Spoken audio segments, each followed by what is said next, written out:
Document देख लेते हैं क्या क्या लगते हैं। तो सैलरी के लिए सबसे पहले इनकम प्रूफ के डॉक्यूमेंट देख लेते हैं।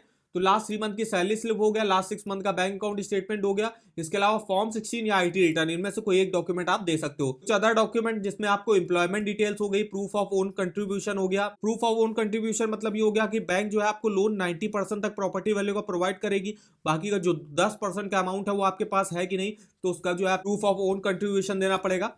लास्ट 6 मंथ का बैंक अकाउंट स्टेटमेंट दिखाना पड़ेगा, और अगर आपका पहले कभी लोन चल रहा है तो उसका भी जो है स्टेटमेंट वगैरह दिखाना पड़ेगा। आपको जो है एक को एप्लीकेंट भी ऐड कराना होता है। जैसे कि आप जानते हो होम लोन अगर आप लेते हो तो आप एक को एप्लीकेंट ऐड कराते हो, जिससे आपके लोन अमाउंट जो है वो बढ़ जाता है। तो को एप्लीकेंट ऐड कराना वो जो है बहुत जरूरी होता है। इसमें जो अप्लाई कर रहा है और को एप्लीकेंट हो गया, उसको एक passport size photo with signature देना पड़ेगा।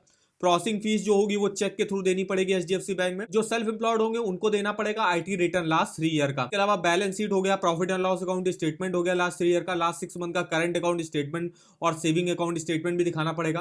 कुछ अदर डॉक्यूमेंट हो गया जैसे कि आपके बिजनेस प्रोफाइल हो गया, फॉर्म 26 एएस होगा, प्रूफ ऑफ ओन कंट्रीब्यूशन हो गया, पार्टनरशिप डीड, अगर आप पार्टनरशिप फर्म अगर चलाते हो तो डीड रिक्वायर होती है, डिटेल्स ऑफ योर बिजनेस हो गया, को एप्लीकेंट का पासपोर्ट साइज फोटो सिग्नेचर हो गया, इसके बाद प्रोसेसिंग फीस हो गया।